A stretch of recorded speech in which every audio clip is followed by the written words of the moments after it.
Hello guys, आज हम देखेंगे बैटल ऑफ प्लासी किन कारणों से हुआ। Battle of Plassey establishment of British rule का एक बहुत इंपॉर्टेंट एस्पेक्ट है। तो जो हुआ था 23 जनवरी 1757 को। बैटल ऑफ प्लासी किस किस के बीच में हुआ था? ईस्ट इंडिया कंपनी के बीच और Sirajuddaula. Sirajuddaula was the nawab of the Bengal.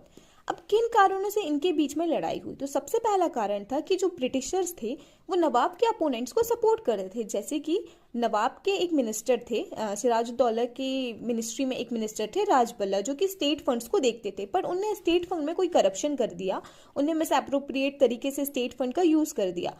सो इस उनके करप्शन को ब्रिटिशर सपोर्ट कर रहे थे। तो फर्स्ट रीजन ये हो गया। सेकंड रीजन था मिसयूज ऑफ दस्तक। अब दस्तक क्या होते हैं? दस्तक पासेस हुआ करते थे जो कि ईस्ट इंडिया कंपनी को एक्सेम्पशन देते थे from paying the custom duties.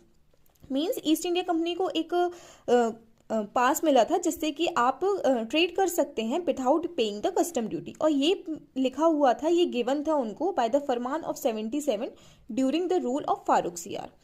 अब ये तो कंपनी को मिला था, बट इसका मिसयूज करने लगे थे कंपनी के एम्प्लॉयज। कंपनीज के एम्प्लॉयज क्या कर रहे थे? ट्रेड कर रहे थे, अपना प्राइवेट ट्रेड कर रहे थे by using these Dastak, which was totally wrong because the Dastak और the exemption was given to the company, not to the employees. तो सेकंड रीजन हो गया misuse of Dastak. And third one is the fortification, कि कैलकाटा में company जो थी fort का enhancement करने लगी थी, फोर्ट में कोई चीजें एड ऑन करने लगी थी, इन्हांस करने लगी थी, जिसको नवाब ऑफ बंगाल ने जिस पे आपत्ति जताई कि you should not, you can't do this thing because you are here for the trade not for the fortification. So इन तीन कारणों के कारण सिराजुद्दौला और ईस्ट इंडिया कंपनी के बीच में एक वॉर होता है जिसे हम बैटल ऑफ प्लासी कहते हैं। Thank you.